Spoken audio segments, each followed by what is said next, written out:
Selamat pagi, salam sejahtera bagi kita semua. Pada kesempatan pagi hari ini saya akan menjelaskan mengenai praktikum Assembly Station Pipes and Fitting. Tujuan dari praktikum Assembly Station Pipes and Fitting ini diharapkan siswa mampu memahami serta dapat merencanakan suatu sistem perpipaan serta mampu untuk membuat atau mengaplikasikannya dari gambar menjadi sebuah sistem perpipaan yang sebenarnya. Nah, peralatan ini merupakan miniaturisasi dari sistem perpipaan yang ada di industri. Jadi siswa diharapkan nanti ketika sudah terjun di dunia industri sudah terbiasa dan sudah tidak kaget lagi mengenai sistem perpipaan yang ada. Sistem perpipaan yang akan dirangkai pada praktikum Assembly Station Pipes and Fitting ini terdiri dari beberapa komponen, antara lain ada valve, kemudian ada pipa, kemudian ada more, ada baut, ada seal atau gasket, ada ring, kemudian ada beberapa kunci untuk membantu mengencangkannya, dan nantinya akan kita rangkai di sebelah sini. Rangkaian nantinya akan kita rangkai di sebelah sini. Namun untuk penjelasan kali ini saya akan memperagakan atau mensimulasikan di atas meja, terutama untuk proses penyambungan antara pipa dan keran, serta step-step dan hal-hal yang harus diperhatikan ketika kita menyambung sebuah pipa dan keran. Yang pertama akan saya peragakan atau akan saya simulasikan untuk penyambungan sebuah pipa dan sebuah keran. Untuk jenis keran yang akan kita gunakan yaitu jenis keran globe valve. Apabila kita cermati masing-masing pipa dan keran itu mempunyai spesifikasi masing-masing. Sebagai contoh, di sini globe valve yang kita gunakan mempunyai spesifikasi DN15 dan PN16. Maksudnya apa? DN itu adalah diameter nominal sebesar 15, kemudian PN itu adalah pressure nominal sebesar 16 bar. Jadi keran globe valve ini mampu menahan tekanan sebesar 16 bar dan mempunyai diameter sebesar 15 satuan. Kemudian perlu kita perhatikan juga arah dari aliran. Dari sini menunjukkan arah aliran dari kiri ke kanan, sehingga harus kita sesuaikan dengan rencana arah aliran yang akan kita buat. Jadi tidak boleh sampai terbalik. Kemudian untuk menyambungkan satu buah pipa dan sebuah keran di sini, maka yang perlu kita perhatikan, yang perlu kita butuhkan, yang pertama adalah baut sejumlah banyaknya lubang. Dalam hal ini ada 4, sehingga kita membutuhkan 4 buah baut. Kemudian selanjutnya yaitu ring. Ring yang kita butuhkan sebanyak 2 kali jumlah lubang, karena jumlah lubangnya 4, berarti ring yang kita butuhkan 2 kali 4 yaitu 8 buah ring. Lalu more sebanyak jumlah lubang, itu 4 buah. Dan yang terakhir yaitu seal atau gasketnya sebanyak 1 buah. Kita mulai untuk proses atau tahapan penyambungan antara pipa dan keran. Mula-mula baut kita berikan ring terlebih dahulu. Kemudian kita pasangkan di bagian bawah terlebih dahulu, lubang bagian bawah terlebih dahulu. Supaya apa? Supaya nanti mempermudah saat pemasangan seal atau gasketnya. Kemudian kita berikan more lagi. Kita berikan ring lagi, kemudian baru diberikan more.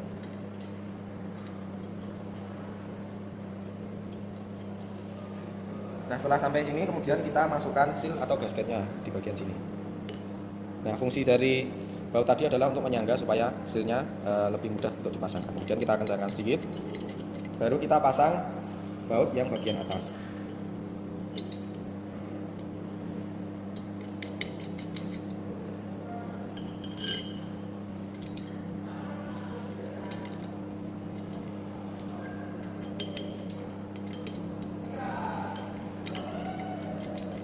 Nah, seperti ini. Setelah semua baut dan ring serta mur terpasang, selanjutnya kita kencangkan menggunakan kunci pas. Usahakan ketika mengencangkan menggunakan kunci yang sebelah sini supaya lebih aman dan tidak mudah meleset. Akan tetapi ketika kita tidak bisa memungkinkan menggunakan yang sebelah sini, baru kita menggunakan yang sisi sebelah sini. Sebagai contoh seperti ini. Karena di sini tidak bisa menggunakan yang sebelah yang bagian ini, kita gunakan bagian yang ini seperti ini. Lalu kita kencangkan. Nah, setelah itu baut yang selanjutnya dikencangkan yaitu di seberangnya atau posisinya menyilang, yaitu di bagian sini, bagian bawahnya sini. Nah, bawahnya sini. Jadi posisinya harus menyilang. Nah, kencangkan bagian sini seperti itu. Nah, selanjutnya baru yang sebelah sini. Nah, dan yang terakhir itu yang bagian sini seberangnya. Jadi posisinya harus menyilang. Baik itu untuk mengencangkan maupun ketika mencopot atau membongkarnya, posisinya harus menyilang. Nah, ini adalah contoh penyambungan antara satu pipa dan keran yang sudah jadi. Apabila kita perhatikan arah alirannya ke kanan, berarti arah air atau fluida dari sebelah kiri kemudian ke kanan. Selanjutnya akan saya jelaskan sekali lagi untuk penyambungan antara pipa dan keran, yang mana jika dilihat dari ukurannya ini mempunyai ukuran yang lebih besar dibandingkan yang tadi. Karena apa? Karena spesifikasi dari pipa ini adalah DN25 atau diameter nominalnya itu 25. Sementara itu untuk yang valve di sini sebagai contoh adalah ball valve, yang mana mempunyai spesifikasi DN25 dan PN-nya 16. Itu diameter nominal 25, laser nominalnya 16 bar. Apabila kita cermati di jenis valve ini tidak terdapat tanda panah, sehingga valve ini bisa digunakan dua arah, baik dari sebelah kiri ke kanan maupun dari sebelah kanan ke kiri, seperti itu. Untuk menyambungkan antara pipa dan ball valve ini adalah yang pertama yaitu baut sebanyak jumlah lubang, yaitu 4 buah. Selanjutnya ring sebanyak 4 buah, dan yang terakhir adalah seal atau gasketnya sebanyak 1 buah. Mengapa hal ini kok berbeda dengan keran yang tadi? Karena di ball valve ini lubangnya sudah terdapat ulir, sehingga kita tidak membutuhkan more sama ring tambahan lagi. Tahap pemasangannya, mula-mula masing-masing baut diberikan ring terlebih dahulu. Kemudian kita masukkan dari sebelah bawah supaya mempermudah ketika nanti pemasangan seal atau gasketnya.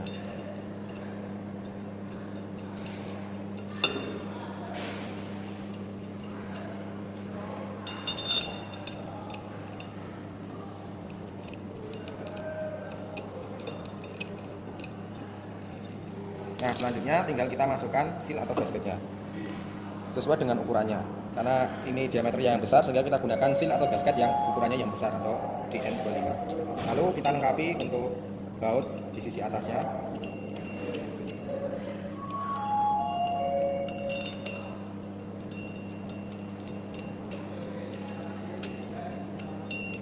Nah, yang terakhir adalah kita kencangkan bautnya satu persatu. Usahakan gunakan kunci yang sisi sebelah sini. Seperti ini kita kencangkan. Kemudian di posisi seberangnya, sebelah sini, kita kencangkan. Kemudian baru sini kita kencangkan, dan yang terakhir di seberangnya. Nah, dengan demikian untuk pemasangan antara pipa dan ball valve ini sudah selesai. Baik, selanjutnya untuk rangkaian pipa itu dirangkai dari sebelah sini, bisa ke sebelah kanan atau boleh ke sebelah kiri terus ke bawah. Jadi sebenarnya untuk rangkaian pipa dan kerannya itu langsung di sini, akan tetapi karena tadi hanya simulasi maka saya simulasikan di atas meja. Nah, yang perlu diperhatikan ketika saat merangkai langsung di tempatnya, sebagai contoh, misalkan ingin merangkai seperti ini. Nah, maka yang perlu diperhatikan adalah bagian penyangga di sebelah sini harus ketinggiannya harus tepat, jangan sampai pipanya ini tidak tersangga oleh penyangga ini, sehingga nanti dapat menyebabkan di bagian sini terlalu menahan beban yang berat sehingga bisa merusak atau bisa mematahkan di bagian sini. Sehingga sekali lagi untuk bagian penyangga ini bisa diturunkan dan di setel, sehingga harus menyangga rangkaian dari perpipaan yang dirangkai. Selanjutnya ketika rangkaian perpipaan sudah selesai dan sudah ditentukan untuk input dan outputnya, maka sebelum disambungkan dengan aliran air, kita tambahkan terlebih dahulu untuk bagian input dan outputnya seperti ini. Nah, untuk bagian input itu yang besar, kemudian untuk bagian outputnya itu yang kecil. Misalkan di bagian inputnya di sebelah kanan, kemudian di bagian outputnya ada di sebelah kiri, maka kita pasang seperti ini. Selanjutnya untuk menguji rangkaian dari perpipaan yang sudah kita buat, kita alirkan fluida atau air dari pompa yang berada di sini. Nah, caranya yaitu dengan menghubungkan di bagian sini. Kemudian kita salurkan ke bagian input yang tadi sudah ditentukan. Sementara itu untuk yang bagian outputnya dari sebelah kiri sana, misalkan sudah ditentukan bagian outputnya, kemudian kita salurkan dengan selang yang lebih kecil ini Lalu kita kembalikan lagi alirannya ke bak atau tangki air yang ada di sini, sehingga airnya hanya berputar dari tangki naik dipompa menuju ke rangkaian, kemudian balik lagi ke tangki. Setelah aliran fluida dialirkan ke rangkaian yang telah dibuat, maka nanti dapat kita simpulkan apakah rangkaian yang sudah dibuat itu sudah baik atau belum. Rangkaian dikatakan baik apabila sudah tidak terdapat lagi kebocoran, dan masih dikatakan belum baik apabila di antara sambungan-sambungan masih terdapat kebocoran, sehingga perlu diperbaiki kembali. Demikian penjelasan praktikum mengenai assembly station pipes and fitting. Terima kasih.